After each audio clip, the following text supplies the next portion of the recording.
শেষ পর্যন্ত পাকিস্তানকে নিয়েই ডুবল বাংলাদেশ। আমরা তো ডুবেছি, এখন তোমাদের নিয়ে ডুবব কথাটা কি কোথাও শুনেছেন মনে হচ্ছে? অনেক জায়গায় শুনতে পারেন, তবে ক্রিকেটে কথাটা বিখ্যাত গুলবদিন নাইবের জন্য।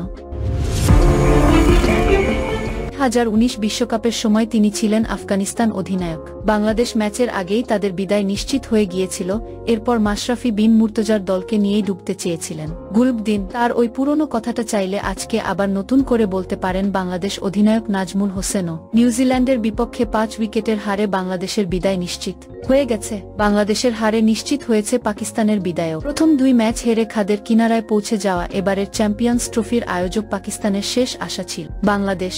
আজ নাজমুলরা নিউজিল্যান্ডের বিপক্ষে জিতলে বেঁচে থাকত পাকিস্তানের সেমিফাইনালে যাওয়ার আশা। নিউজিল্যান্ডের কাছে বাংলাদেশ হেরে যাওয়ায় আগামী বৃহস্পতিবার গ্রুপ পর্বে বাংলাদেশ পাকিস্তানের শেষ ম্যাচটি তাই হয়ে গেছে শুধু আনুষ্ঠানিকতা রক্ষার। এই 2 দল চাইলেও আর একটির বেশি ম্যাচ জিততে পারবে না। গ্রুপ এ-তে তাদের সঙ্গী থাকা 2 দল ভারত, নিউজিল্যান্ড এরই মধ্যে 2 ম্যাচ করে জিতে উঠে গেছে সেমিফাইনালে।